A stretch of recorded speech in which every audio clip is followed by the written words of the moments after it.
If you are a fan of the strange, dark, and mysterious delivered in story format, then you have come to the right place. Because today's story is about a man whose job was to protect the wilderness, but he ended up needing protection from something the wilderness had created. It is a story that begins with a simple piece of plastic ribbon and ends with a discovery that defies every biological law we know. The date was October 14th, 2025. The place was the Olympic National Park in Washington State.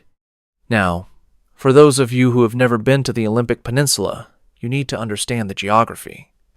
It is home to one of the only temperate rainforests in the world. It is a place of ancient moss, towering Sitka spruces that are hundreds of years old, and a fog so thick it feels like you are walking through wet wool. It is a place where the ground is always soft, the air is always damp, and things have a habit of staying hidden under the giant ferns for a long, long time. A 42-year-old man named David Thorne was a senior park ranger with over 15 years of experience. David was not a novice. He was the kind of guy who knew every trail, every drainage, and every rocky outcropping in his sector. He was highly respected, incredibly fit, and he was the guy the younger rangers went to when they got turned around in the brush. He was not the type of man to get spooked by a strange noise or a trick of the light. At exactly **8:45 a.m. David was conducting a routine patrol near the Hoh River Trail. His task was simple: check for downed trees after a heavy windstorm that had ripped through the peninsula the night before. But as he reached a section of the forest that should have been as familiar to him as his own backyard, he noticed something that was not on any of his official maps. Branching off from the main trail, hidden behind a curtain of hanging club moss, was a narrow, perfectly cleared path that headed straight into the densest, most untraveled part of the forest. And marking this path, tied to a low-hanging hemlock branch, was a bright red plastic marker the kind hikers or surveyors use to mark a temporary trail. David stopped. He pulled out his GPS unit. There was no official trail listed there. No maintenance requests, no research permits. He checked his radio, but all he got was a wall of static that sounded like someone frying bacon. He figured maybe a group of illegal campers or poachers had blazed their own trail, so he decided to follow it to make sure they weren't building illegal fires or littering.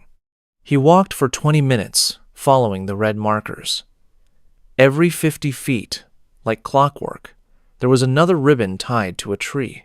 But as he got deeper into the woods, David noticed a shift in the atmosphere. The forest was getting quieter. Not just nature quiet, but dead silent. The birds had stopped singing. The wind had stopped moving the canopy. Even the sound of his own heavy boots hitting the soft earth seemed to be swallowed up by the moss. At exactly **10:32 a.m., David reached for one of the red markers to tear it down. But as his fingers made contact with the material, he recoiled in pure, instinctual disgust. It wasn't plastic. It wasn't vinyl. It felt warm to the touch. It was slightly damp and had a texture that was strangely fibrous, like a strip of raw, sun-dried steak. David's heart began to pick up speed. He pulled out his pocket knife and sliced a small piece of the ribbon. Instead of shredding like plastic, the marker began to bleed. A thick, dark crimson fluid, almost black, oozed out of the cut, dripping slowly onto the mossy ground. David watched, mesmerized and horrified, as the liquid didn't just sit there. It seemed to be absorbed by the moss with a faint, slurping sound. He looked ahead and saw that the trail was changing. The markers weren't just tied to the trees anymore. The red material was now growing out of the bark itself, winding around the trunks like massive, pulsating veins. The further the trail went, the more it looked like the forest was being covered in a layer of living, breathing muscle. David decided right then that he had seen enough. He was a professional, and his gut was screaming at him to get out. He turned around to head back to the main Hoh River Trail, but when he turned, The path he had just walked was gone. In its place was a wall of thick, pulsating red vines that had grown across the gap in a matter of minutes. They were wet, slick, and moved with a slow, peristaltic motion, like an esophagus. He looked at his watch. It was asterisk 11:15 a.m. asterisk. He looked at his compass, but the needle was useless. It was pointing toward the center of the red trail, no matter which way he turned his body. He was being pulled inward. With no other choice, David kept moving forward, deeper into the core. As he walked, the ground beneath his boots started to feel soft, not like mud or peat, but like stepping on a mattress. Every time he took a step, the ground would groan, and a faint, rhythmic thumping could be felt through the thick soles of his boots. It was a vibration that traveled up his legs and settled in his chest. It was a heartbeat, a massive, subterranean heartbeat that seemed to encompass the entire valley. At asterisk 1:45 p.m. David stumbled into a wide clearing. In the center of this clearing was a large, humped shape covered in a thick, matted layer of the red muscle fibers and gray lichen. As he got closer, his brain struggled to process what he was seeing. It was a vehicle. It was an old Forest Service truck, a 1991 Ford, its white paint barely visible under the red growth. He recognized the unit number on the door, 704. David's breath hitched. He knew that number. Unit 704 belonged to a ranger named Elias Vance. Elias had gone missing in this exact sector in October of asterisk 1994 for 30 years. The search for Elias Vance had been one of the biggest cold cases in Washington history. They had found nothing, no clothes, no truck, no tracks. The truck was suspended 3 feet off the ground by the red veins, which had grown through the windows, the tires, and the engine block, anchoring it like a fly in a spider's web. David forced the rusted door open. The interior of the truck didn't smell like rot. It smelled like ozone and iron. Sitting in the driver's seat was a figure. It wasn't a skeleton. It was a man, or what used to be a man. He was completely encased in the red fibers, his skin replaced by that same raw, muscular texture. His eyes were wide open, but they weren't human eyes anymore. They were flickering red orbs that pulsed in time with the heartbeat of the forest. The figure's mouth opened, and a sound came out. It wasn't a voice. It was the sound of a radio transmission. Specifically, it was the sound of David's own radio call from 10 minutes ago. It played back his own heavy breathing and the sound of his boots on the moss with perfect digital clarity. Observation number 8. A voice whispered from the dashboard of the truck. It was David's own voice, but it sounded older, more tired, as if it had been speaking for 1,000 years. Subject Thorn has reached the core. Initiation beginning. The trail is complete. David backed away, tripping over a tree root that felt suspiciously like a giant pulsing artery. He scrambled to his feet and started running. He didn't follow the path. He crashed through the brush, ignoring the thorns that tore at his uniform and the mud that threatened to pull his boots off. He just needed to get away from the red. But as he ran, he realized the red was everywhere. It was in the moss. It was under the bark of every tree. It was even starting to appear on his own hands. Small, thin, red threads were beginning to sprout from under his fingernails, reaching out like tiny tentacles. At exactly asterisk 4:22 p.m., just as the sun was beginning to fail, David saw a flash of blue. It was the trailhead sign for the Hoh River. He burst out of the brush and collapsed onto the gravel. He didn't look back. He didn't check his gear. He jumped into his truck, started the engine, and drove until he reached the nearest hospital in Port Angeles. When the doctors examined him, they found something that made them call the CDC. David was physically fine, except for one thing. His blood chemistry had been completely rewritten. He had gone into the woods as type O positive, He came out with a blood type that didn't match anything in the human record. It was thick, dark, and contained cellular structures that looked more like fungal spores than human blood cells. David Thorne resigned from the Park Service the very next day. He didn't give a reason. He sold his house, packed his things, and moved to the middle of the desert in Arizona, a place where there are no trees, no moss, and certainly no rain. But here's the part that will give you chills. Every year on October 14th, David wakes up at exactly **8:45 a.m. **. And when he looks in the bathroom mirror, he sees a thin, red line growing across his chest, right over his heart. It doesn't hurt, it doesn't itch, but every year, it gets a little longer, a little thicker, and a little more like the texture of that red ribbon. And if he sits very still in the absolute silence of the desert night, he can hear it, a faint, rhythmic thumping coming from inside his own chest. It isn't his heart. It is the sound of the Olympic forest, 300 miles away, still calling him back to finish the trail. Because the forest isn't just growing trees anymore. It is growing a map, and it is always looking for new muscle to expand its borders. If you are ever hiking in the Pacific Northwest and you see a bright red marker on a trail that isn't on your map, do not follow it. Do not touch it. And for heaven's sake, do not think you are the one doing the exploring. Because in the Hoh rainforest, the trail is the one exploring you. Now, you might think the Forest Service just let this go. But in November of **2025***, a specialized team was sent back into the area where David Thorne had reported the red trail.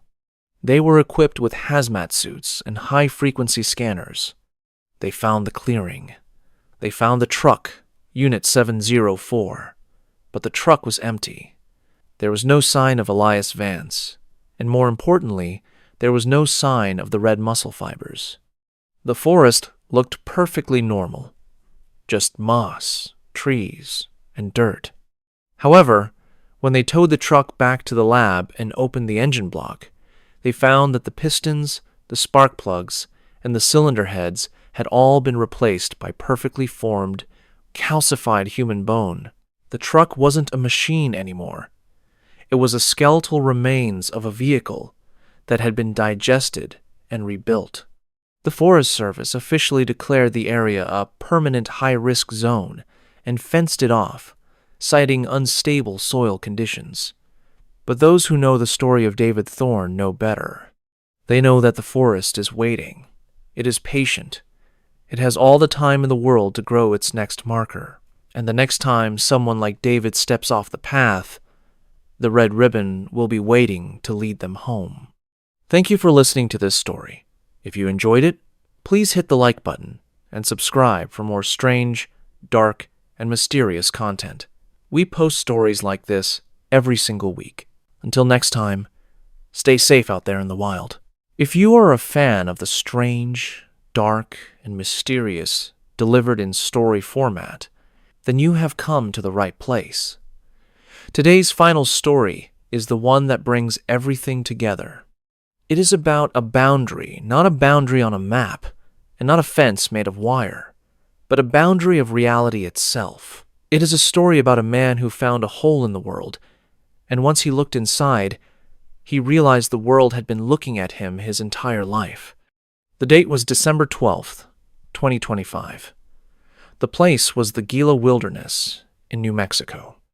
Now, for those of you who don't know, the Gila is one of the most desolate, ancient, and unforgiving places in the lower 48 states. It is over 500,000 acres of black canyons, volcanic rock, and ancient cliff dwellings left behind by people who vanished centuries ago. It is a place where the silence is so heavy it actually has a tactile weight to it. A 55-year-old man named Elias Vance was a high-altitude surveyor. He was a man of precision, a man who lived his life by the millimeter.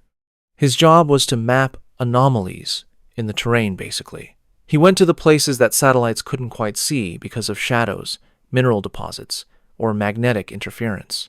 Elias was a man of cold logic. He didn't believe in ghosts, and he certainly didn't believe in the local legends of the skinwalkers or the shimmering people that the locals whispered about in the diners of Silver City. To him, the world was a grid, and every grid had a coordinate that could be measured, categorized, and conquered. At exactly 8:15 a.m., Elias was hiking near the Mogollon Mountains, carrying a laser rangefinder worth $20,000. He pointed it at a massive canyon wall about 500 yards away to establish a baseline. The digital display should have flashed 500 meters. Instead, the screen flickered and read 0. He frowned, wiped the lens, recalibrated the device, and tried again. 0. He pointed it at a pine tree 3 feet away. 3 meters. He pointed it back at the distant, towering canyon wall. 0. It was as if, according to the physics of light and reflection, that massive wall of rock was standing right in front of his eyeballs. It was as if there was no space between him and the horizon. Elias, being a man of science, assumed it was a hardware malfunction caused by the solar flares reported that morning. He decided he had to investigate the rock face physically. He began to hike toward the canyon, but as he walked, the world began to lag. He would take 10 steps forward, but when he looked back at the tree he had just passed, it was 50 yards away. He was moving through space at a speed that defied human biology. The clouds above him weren't drifting. They were snapping from one position to another, like frames being skipped in a corrupted video file. At exactly 11:45 a.m., Elias reached the base of the canyon wall, but as he got closer, his brain began to reject what his eyes were seeing. It wasn't rock. It wasn't basalt or granite. The wall was a vertical, vibrating surface of what looked like liquid mercury. It was perfectly smooth, reflecting the desert sky, but the reflection was wrong. In the mercury wall, the sun wasn't yellow. It was a deep, pulsing emerald green. The trees in the reflection had blue leaves, and the mountains behind him were shaped like perfect geometric pyramids. Elias reached out a gloved hand, his curiosity overriding his survival instinct. He expected to touch cold, hard stone or wet liquid, but his hand didn't hit a surface. It just disappeared. He felt a sensation of pins and needles, like his arm had fallen asleep, but 1,000 times more intense. He pulled his hand back, and his heavy-duty work glove was gone. Not torn, not cut, just erased. Where his hand should have been, his skin was now covered in a layer of shifting, iridescent scales that looked like a bird's wing. He didn't feel pain. He felt a sudden, overwhelming sense of clarity. He felt like he could see the code behind the air.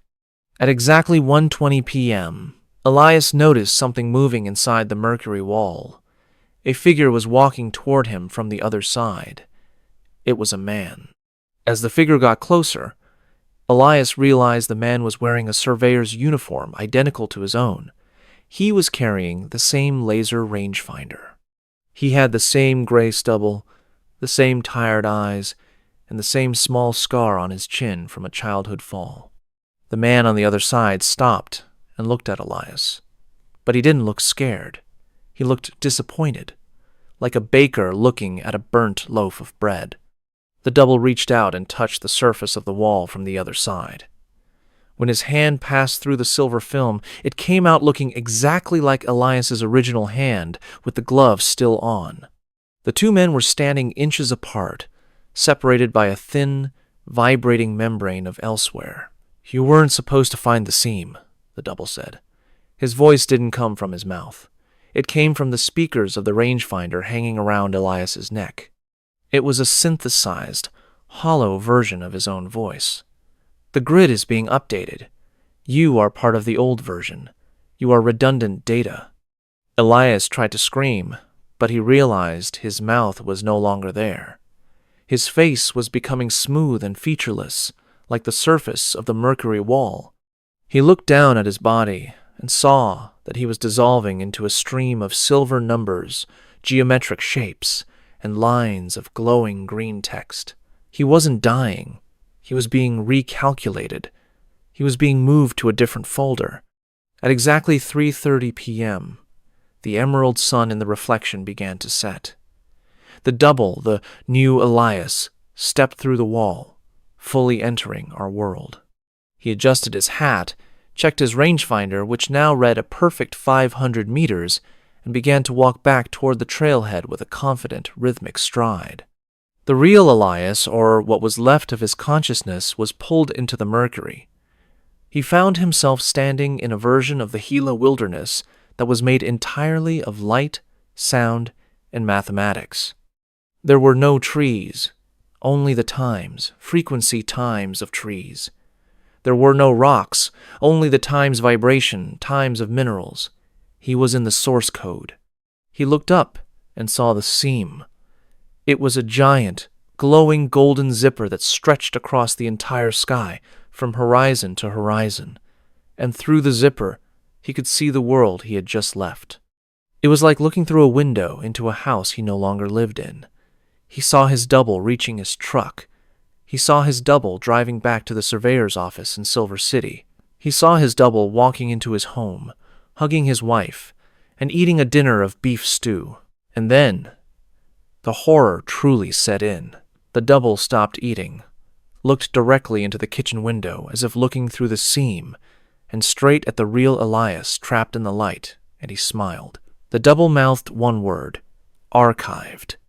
Elias Vance was never reported missing. He never became a statistic in a missing 411 book, because as far as the world, his family, and the government were concerned, Elias Vance never left. He returned from his trip, he finished his maps, and he lived another 30 years before dying peacefully in his sleep, surrounded by his grandchildren. But the surveyors who inherited Elias's old equipment years later noticed something strange. Every map Elias made after that trip in December 2025 was perfect. They were too perfect. There wasn't a single error, not a single smudge, and not a single missing coordinate in over 1,000 pages of data. But if you looked at those maps under a specific frequency of ultraviolet light, you could see something hidden in the margins, drawn in a substance that wasn't ink. There were thousands of tiny, hand-drawn symbols that looked like eyes, and every single eye was looking toward the center of the map, where a single coordinate was marked with a 0. If you ever find yourself in the Gila Wilderness, or the Smokies, or the Olympic Peninsula, and your GPS starts giving you impossible readings if it tells you that the mountain 10 miles away is actually 0 inches from your face, do not keep walking. If you see a wall of rock that looks a little too much like a mirror, or if the trees start to sound like your own mother calling your name, turn around. Do not try to touch your reflection, because the grid is always being updated. The universe is constantly cleaning its hard drive, and if the system finds 2 versions of the same file, it has to decide which one is the master and which one is the backup. There are places in this world where the render distance is short and the seams are thin. We call them national parks. We call them wilderness. We think we go there to find ourselves. But the things on the other side, they go there to find times us asterisk. To them, we aren't people. We are just data points. And sometimes, data needs to be refreshed. Elias Vance is still there, in the Gila. He isn't a man anymore. He is the sound of the wind through the canyons. He is the static on your radio. He is the reason your compass spins when it should be still. He is archived, waiting for the next update, waiting for the system to crash so he can finally step back through the seam. Until then, stay safe, stay on the grid, and whatever you do, do not look at the 0. Because once you see the hole in the world realizes there is a hole in you. Thank you for joining us for this marathon of the strange, dark, and mysterious. If you enjoyed these 5 stories, please hit the like button and subscribe. We post these journeys into the unknown every single week. Until next time, keep your signals strong and your eyes on the trail, because you never know when you might step off the map and into the bin. Good night. If you are a fan of the strange, dark, and mysterious delivered in story format, then you have come to the right place. Today's story is about a group of friends who wanted to escape the noise of the digital world, only to find themselves trapped in a place where the laws of physics, the flow of time, and the very fabric of their existence had been moved to a trash folder. It is a story that will make you look at your cell phone signal bars in a completely different way. The date was August 19th, 2025. The place was a remote, unnamed valley tucked deep within the high Uintas wilderness in Utah. Now, for those of you who aren't familiar with Utah's backcountry, it is famous for its dead zones. These are vast, ancient stretches of land where the geography is so jagged and the minerals in the rocks are so dense that they swallow every radio wave, cell signal, and GPS ping that tries to enter. For most people, this is a nightmare. But for 24-year-old Elias Thorne and his 3 best friends, it was the holy grail of vacations. They called it the digital detox. The rules were ironclad. Leave the phones, the tablets, and the smartwatches locked in the safe of the truck at the trailhead. Take only analog gear, mechanical watches, film cameras, and paper maps. They were going to disappear into the pines for 72 hours to reset their brains from the constant dopamine loops of Silicon Valley. Elias was a high-level software developer from San Francisco. He spent 16 hours a day staring at lines of code, and he was starting to feel like he was becoming part of the machine.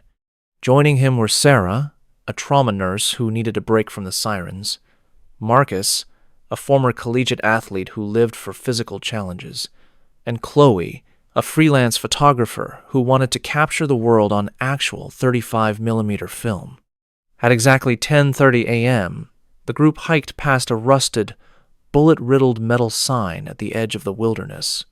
It simply said, "End of Forest Service maintenance. No signal beyond this point. Travel at your own risk." They laughed, adjusted their heavy packs, and descended into the valley. But as they crossed the invisible threshold of the valley floor, the atmosphere didn't just change, it curdled. The air felt heavy and static, like the sensation you get in your teeth right before a massive lightning strike. The wind didn't rustle the leaves. It seemed to vibrate them. The shadows on the ground didn't look like shadows of trees. They looked like jagged, low-resolution black shapes that flickered whenever the group moved their eyes. At exactly 2:00 p.m., they reached a small creek and decided to check their location. Elias pulled out his high-end, military-grade analog compass, but when he opened the brass casing, he didn't see the needle pointing north. The needle was spinning. It was moving in a slow, rhythmic circle, exactly 1 rotation every 2 seconds. And every time that needle completed a full turn, Marcus, who was wearing a mechanical wind-up Hamilton watch, noticed something that made his blood run cold. The second hand on his watch would skip. 1 second, 2 seconds. Then it would jump back 3 seconds. Then it would freeze for 5. It was as if the gears of reality were slipping. Marcus showed the watch to Sarah, who tried to find a pulse on her own wrist. She looked at her mechanical stopwatch and realized her heart was beating 72 times a minute, but the watch said only 10 seconds had passed. "The gear is glitching," Chloe whispered. She tried to take a picture of the strange, distorted clouds above them, but every time she pressed the shutter, the mechanical parts inside her vintage camera made a sound like a garbage disposal grinding on a fork. When she pulled the film lever, it didn't stop. It kept winding and winding, as if the roll of film inside had become infinite. They decided right then and there to turn back. They were only 5 miles in. It should have been an easy hike out.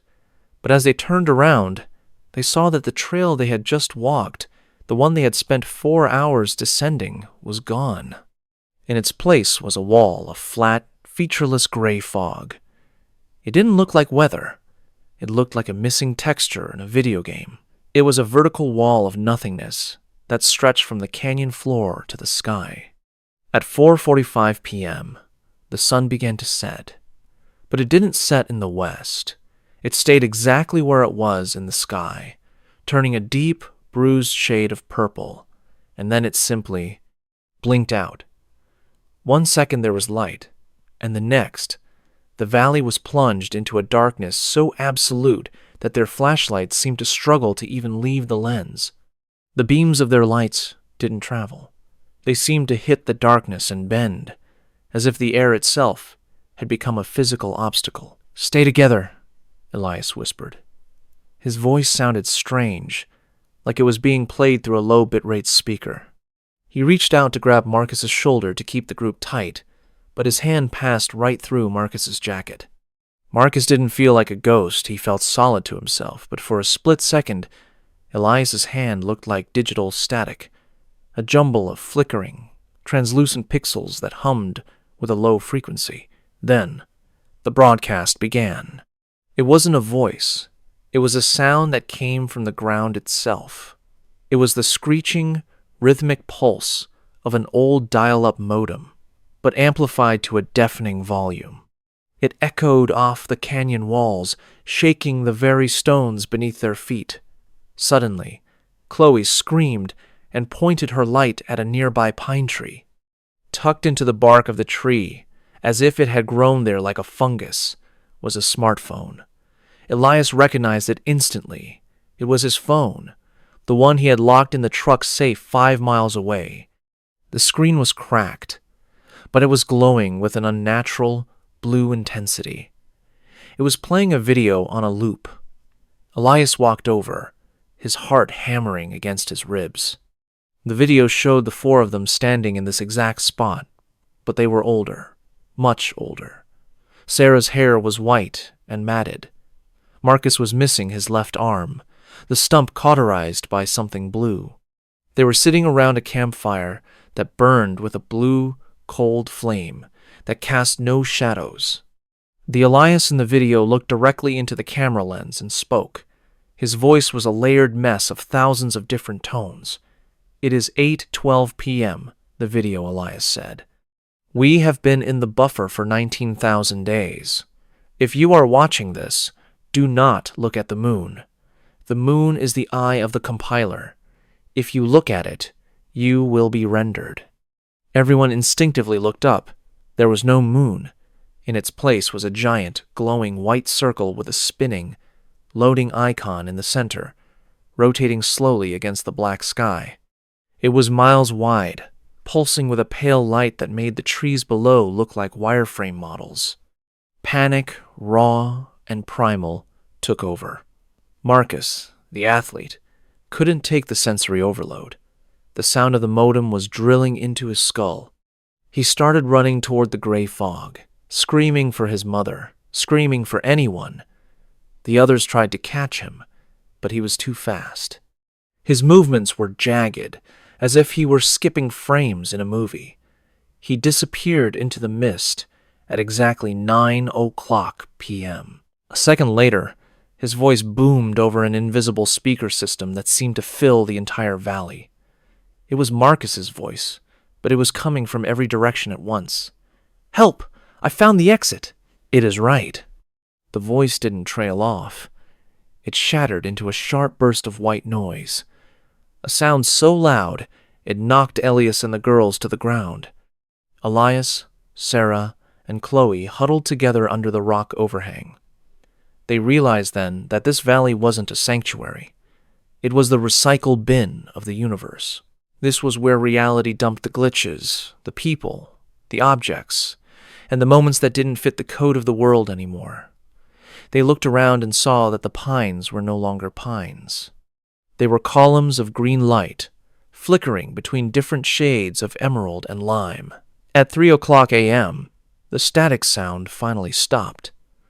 The fog cleared for a moment, revealing the true nature of the valley. It wasn't full of trees anymore. It was a vast, endless field of rusted metal towers, thousands of them, reaching miles into the purple sky.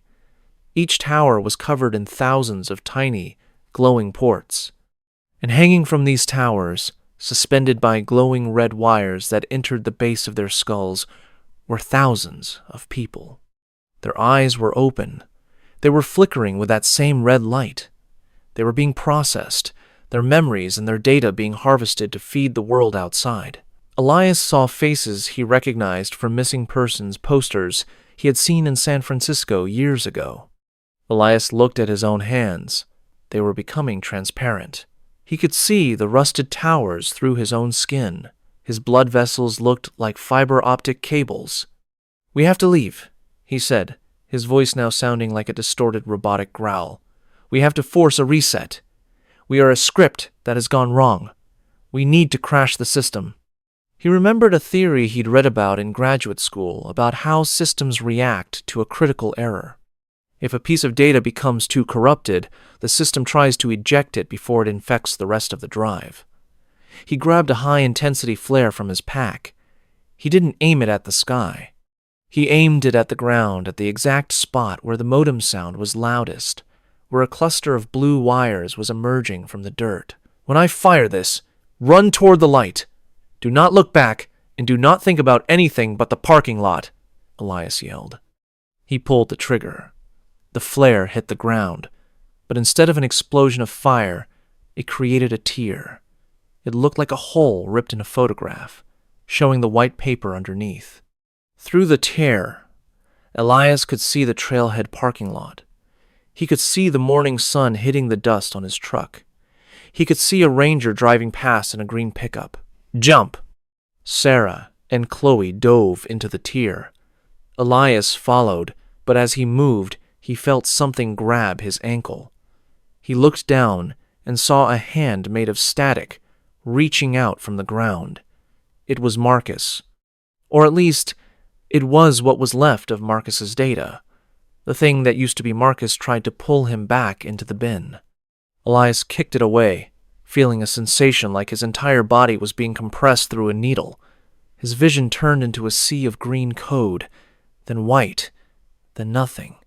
He woke up on the gravel of the parking lot at exactly 10:30 a.m., the precise time they had originally arrived to start their hike. The mountain air was normal. His heart was beating at a normal rate. His friends were there, gasping, vomiting from the transition. Sarah was crying, clutching her own hair to make sure it was real. Chloe was shaking her camera, which was now empty of film. They were safe. The sun was warm. The birds were actually singing. The silence was just silence. But when Elias reached into his pocket to find his truck keys, he felt something else. He pulled it out. It was Marcus's Hamilton watch. The glass was shattered. The hands were spinning backwards so fast they were a blur, emitting a faint, high-pitched whine. And Marcus was gone. He wasn't in the truck. He wasn't on the trail. He wasn't in the bathroom, at the trailhead. Elias ran to the truck safe and ripped it open. His phone was there, exactly where he'd left it. It was cold to the touch. He turned it on and went to his photo gallery to show the police. But in every single photo from their childhood, from college, from the party last Christmas, and even from that morning, there were only 3 people: Sarah, Chloe, and Elias. There was always a gap, a space where a 4th person should have been standing. In their graduation photo, Sarah and Elias were holding hands with an invisible man. The space where Marcus should have been was just a blur of empty background. Marcus hadn't just died. He had been deleted from the history of the world. Even his parents, when Elias called them from the ranger station, didn't know who Marcus was. They told Elias he must be confused or stressed from work. They said they only had a daughter. The police took a report, but they treated it as a mental health crisis. They looked at the 3 of them like they were on drugs. How do you report a missing person who never existed? Elias Thorne never went back to the mountains. He quit his job in San Francisco. He moved into an apartment in the loudest, most electronically dense part of downtown Seattle, directly underneath a massive 5G cell tower. He keeps every light in his house on. He keeps 3 radios playing different stations at once. He has 4 different internet providers. He wants the noise. He wants the signal. He wants to be so deeply connected to the network that the universe can never mistake him for a glitch again. Because he knows that in the quiet places where the bars on your phone drop to 0, the world stops being real. He knows that the wilderness isn't just nature, it's a gap in the coverage. And if you stay in those gaps too long, the compiler might just decide you are a piece of corrupted code that needs to be removed. If you ever find yourself on a trail and your watch starts to skip, or if you look up and the moon looks just a little too sharp, a little too white, don't wait for the sun to set. Run. Do not look back at the fog, because once you enter the sanctuary, there is no undo button. You won't just die. You will never have been born. The last thing Elias saw before he left the valley was his own name on a screen, highlighted in red, with a small cursor blinking next to it. The cursor was moving toward the backspace key. He doesn't sleep in the dark anymore, because every time he closes his eyes, he hears that dial-up modem sound, and he wonders if he's still in the truck, dreaming of a world that has already deleted him. Stay safe, keep your signal strong, and whatever you do, do not look at the loading icon in the sky. Thank you for listening. If you are a fan of the strange, dark, and mysterious delivered in story format, then you have come to the right place. Today's story is about a place where the trees don't just grow, they remember. And sometimes, they decide that the best way to preserve a memory is to become the person who made it. This is a story that suggests the missing persons cases in our national parks aren't always about people who died, but people who were simply repurposed by a biology we don't yet understand. The date was May 12th, 2025. The place was a dense, fog-heavy pocket of the Great Smoky Mountains in Tennessee. Now, the Smokies are famous for 2 things: their incredible misty beauty and the sheer number of people who walk into those woods and are never seen again. It is a place of deep, ancient hollows where the sun barely touches the forest floor. A 49-year-old man named Dr. Arthur Penhaligon was a world-renowned dendrologist.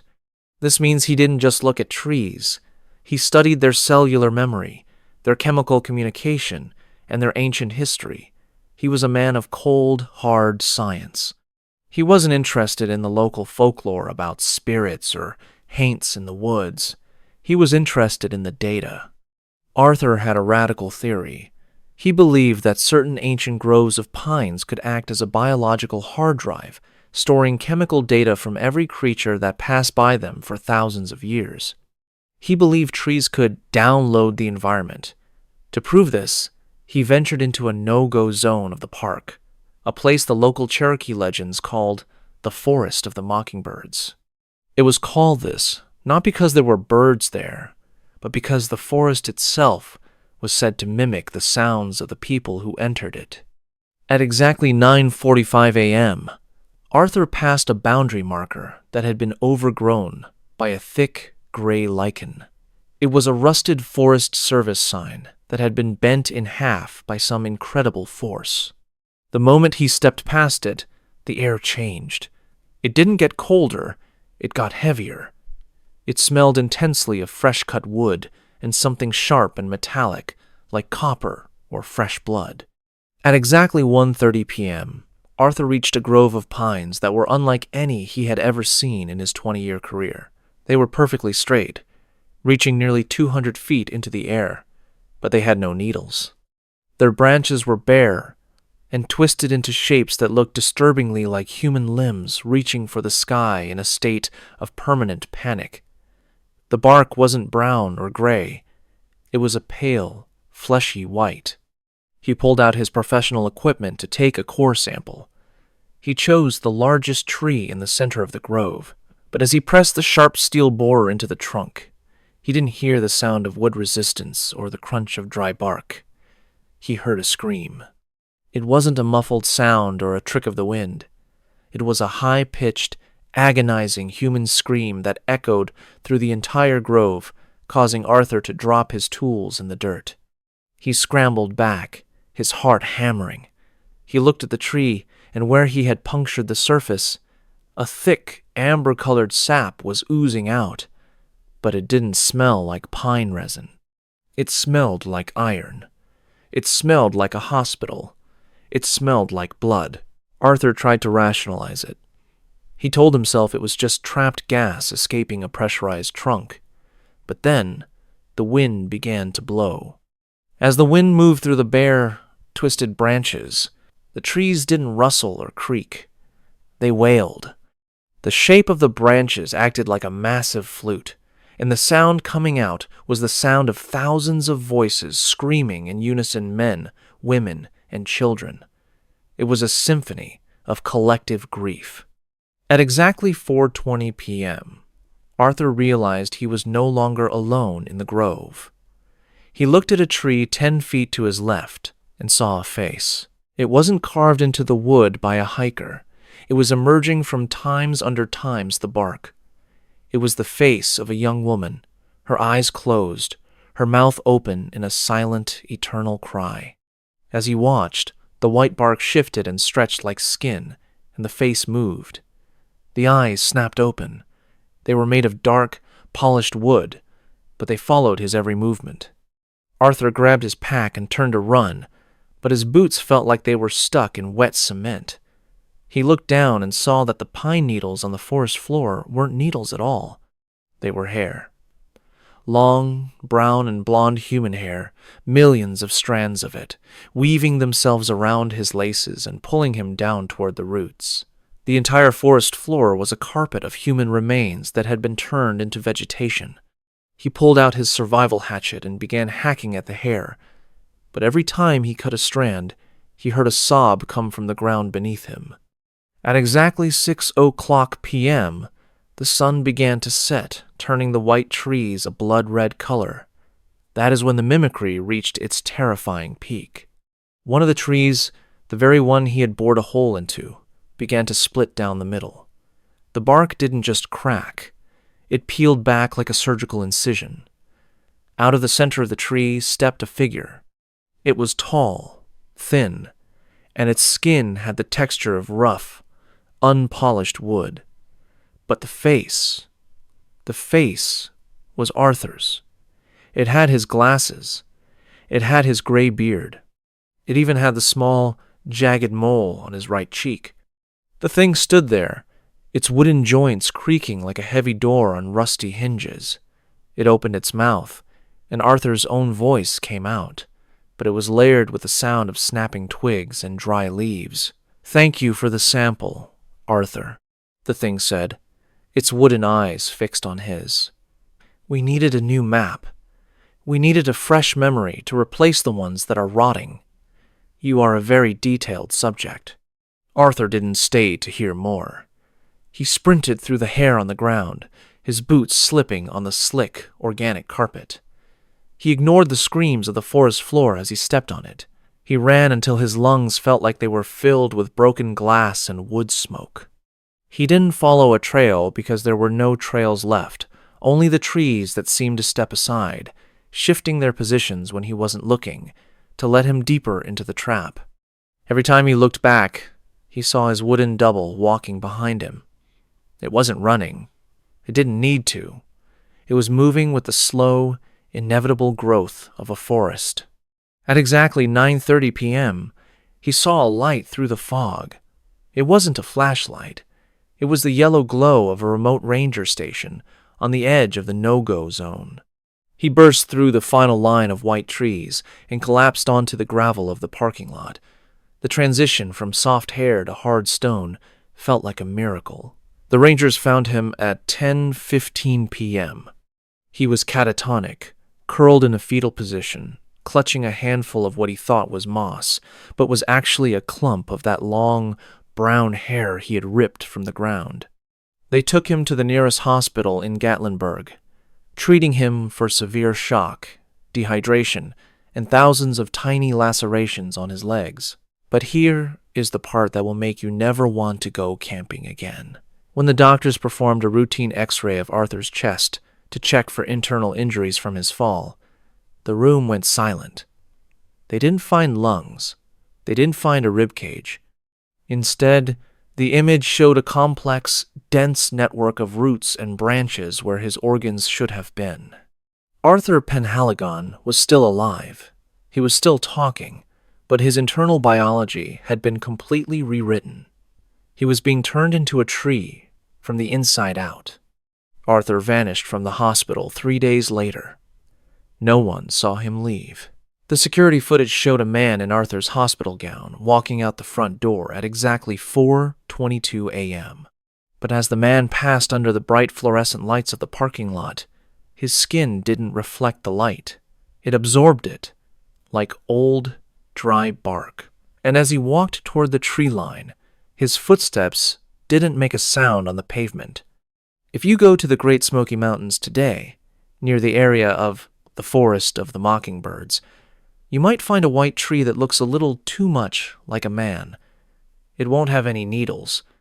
It will just have branches that look like reaching arms, and a small, circular hole in its chest, the exact spot where a core sample was once taken. And if the wind blows just right through those twisted limbs, you might hear a voice. It won't be a scream anymore. It will sound like a calm, educated man, a scientist, explaining the complex biology of the forest to an audience that isn't there. Do not stop to listen. And whatever you do, do not take a sample, because the trees in that grove are very protective of their data, and they are always looking for a new biological hard drive to call home. If you feel a tug on your shoelaces, or if the moss under your feet feels a little too much like hair, do not look down. Just run. Because once the grove has your data, you aren't a person anymore. You are just another memory stored in the wood, waiting for the next hiker to come along and give you a new face. Thank you for listening to this story. If you enjoyed this journey into the Forest of the Mockingbirds, please hit the like button and subscribe. We post these strange, dark, and mysterious stories every single week. Until next time, stay on the marked trails and stay safe. If you are a fan of the strange, dark, and mysterious delivered in story format, then you have come to the right place. Today's story involves a man who did everything right. He was prepared, he was experienced, and he knew the rules of the wild. But as he was about to find out, the wilderness has its own set of rules, and those rules do not care about your experience or your gear. The date was November 3rd, 2025. The place was the high country of the Bitterroot National Forest in Montana. Now, for those of you who don't know, the Bitterroot is about as rugged as it gets. It is over 1.5 million acres of jagged granite peaks, deep canyons, and timber so thick you can't see 5 feet in front of your face. It is a place where people go to get lost, and unfortunately, a place where many stay lost forever. A 38-year-old man named Caleb Ross was what you would call an elite survivalist. We are not talking about a weekend warrior who bought some gear at a big box store because he watched a reality show. Caleb was a guy who would disappear into the mountains for weeks with nothing but a fixed blade knife, a ferro rod, and a wool blanket.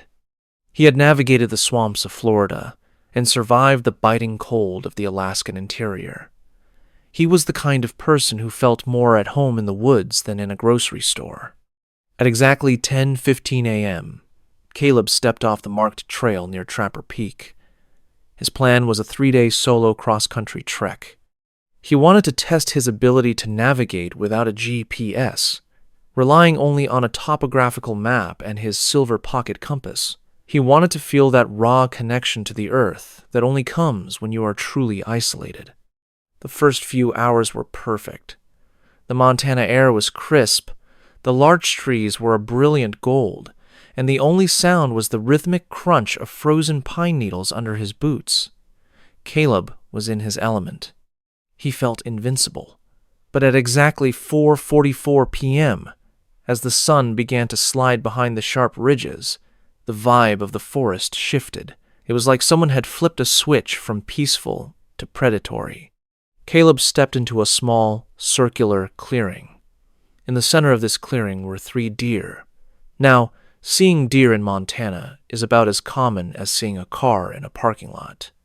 But these deer were wrong. They were standing in a perfect equilateral triangle, facing inward toward each other. Their heads were bowed low, their noses almost touching at a single point on the ground. They were completely motionless. Caleb stopped. He waited for them to bolt, for them to catch his scent, but they did not move. No ear flick, no tail twitch. They looked like taxidermy statues dropped into the middle of the wilderness. Caleb felt a wave of cold that had nothing to do with the temperature. He did not want to disturb whatever this was, so he backed away slowly, never taking his eyes off them, and took a long detour around the clearing. By 6:00 p.m., it was getting dark fast. Caleb found a suitable spot to hunker down under a massive rock overhang. He went through his routine, clearing the ground, gathering tinder, and striking a spark. But when he pulled out his silver pocket compass to check the wind direction for his fire, he saw something that made his stomach drop. The needle on his compass was not pointing north. It was not pointing anywhere. It was spinning. It was not a frantic, wild spin, either. It was moving slowly and rhythmically, almost like it was pulsing to the beat of a heart. Caleb shook the compass, thinking maybe the hinge was stuck. He checked for any metal objects nearby. Nothing. He tried to ignore it and focused on his fire. But as the flames started to grow, the forest went dead silent. If you've ever spent time in the woods, you know there is always a sound. A breeze in the needles, a distant owl, a cricket. But this was absolute, heavy silence. The kind of silence that feels like someone has placed their hands over your ears. Then, the whispering started. It did not come from the bushes. It sounded like it was coming from inside his own backpack, which was sitting 3 feet away from him. It was a wet, muttering sound, like someone trying to speak with a mouthful of pebbles. Caleb's hand went to his hatchet. He slowly reached out and unzipped the main compartment. Inside, sitting right on top of his spare socks, was a small, hand-carved wooden doll. Caleb felt his breath hitch. He had never seen this thing in his life. It was about 6 inches tall, and it was carved with terrifying detail. It had his beard, it had his red outdoor jacket, it even had the small, jagged scar over his left eye from a childhood accident. And as he watched it in the flickering firelight, the doll's mouth was moving. Caleb did not scream. He was too deep in shock for that. He scrambled backward, kicking the backpack away. "Who is out there?" he shouted. His voice echoed off the rock overhang, sounding thin and fragile against the vast Montana night. The only response was a whistle. It was a 3-note whistle. High, low, then high Kimbali. Caleb's blood turned to ice. That was the exact signal he used to call his hunting dogs back at his ranch. It was private. It was specific. And someone, or Sesuatu, was using it against him in the middle of 1,000,000 acres of wilderness. At 2:22 a.m., Caleb woke up from a fitful sleep. His fire was out. Not just died down, but smothered.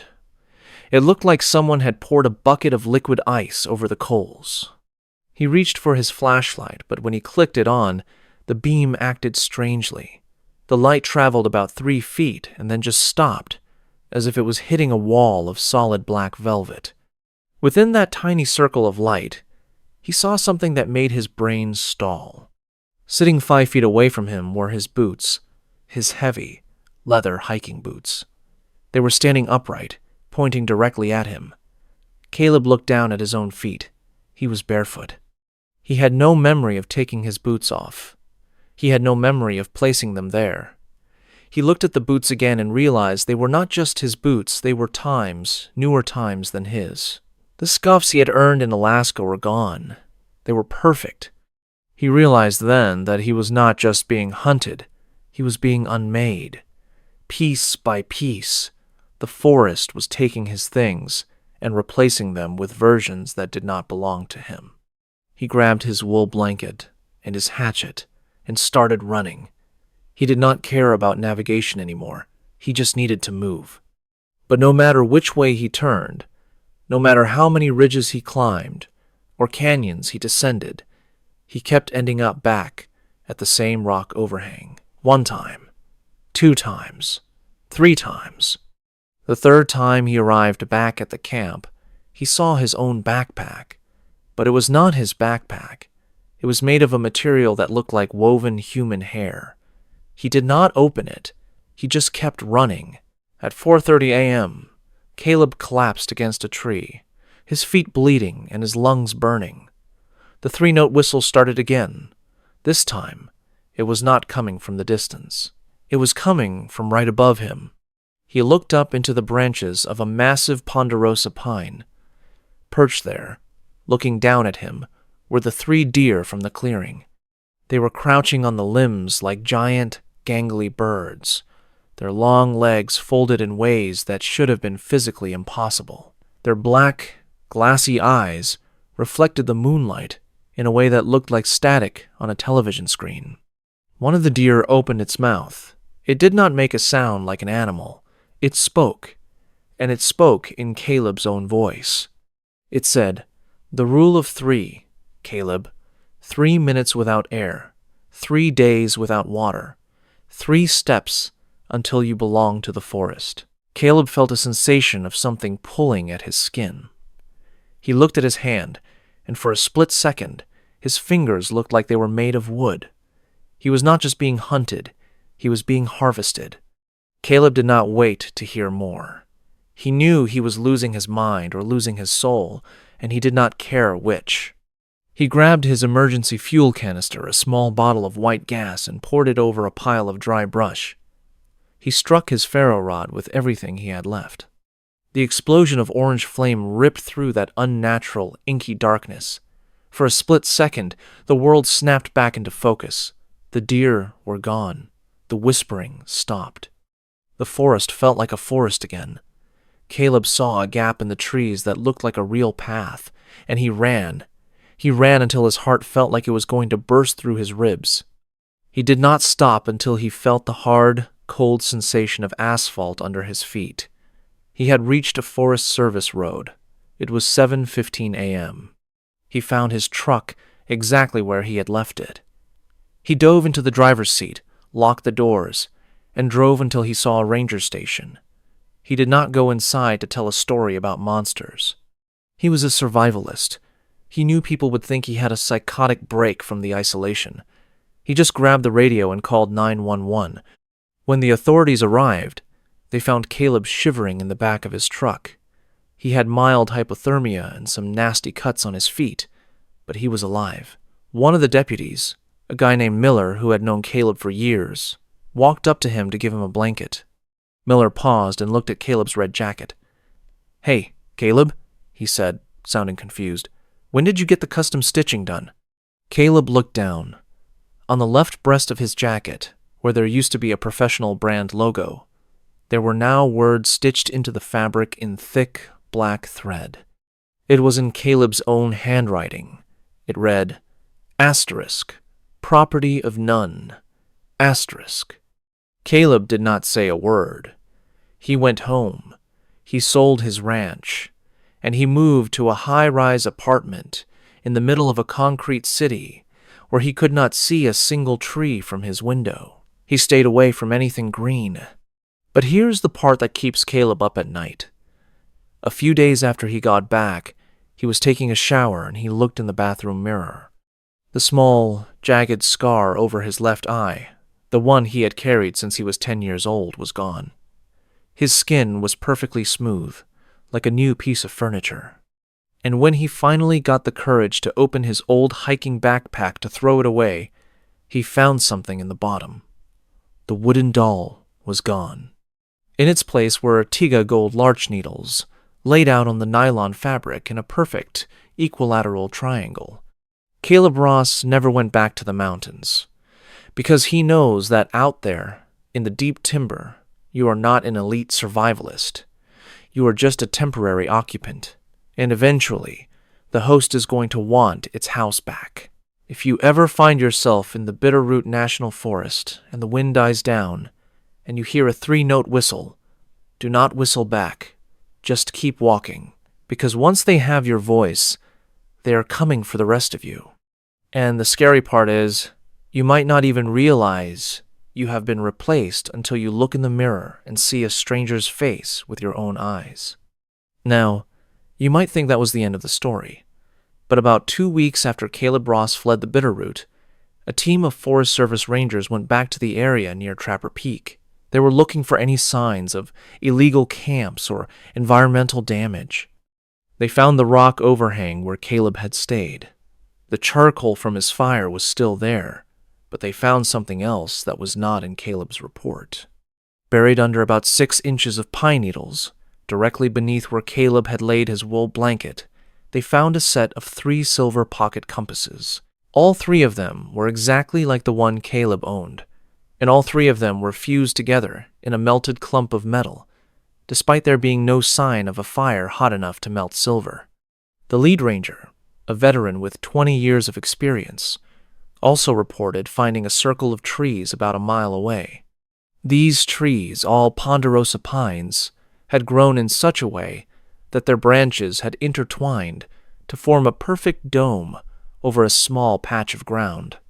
Inside that dome, the ground was perfectly flat and covered in a layer of fine gray dust. Analysis of the dust later revealed it was composed of organic matter, mostly skin cells and hair, all belonging to the same individual. The DNA matched Caleb Ross, but when the rangers looked at the dates, they realized the dust had been there for decades.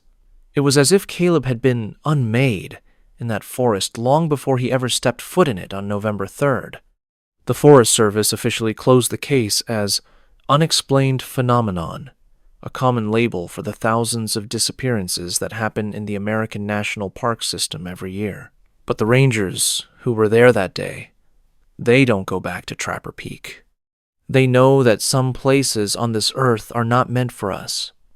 They are pockets of something older, something that operates on a logic we can never understand. So, if you are planning a hiking trip this weekend, do yourself a favor. Stay on the trail. Keep your GPS on. And if you see 3 deer standing in a triangle, don't stop to take a photo.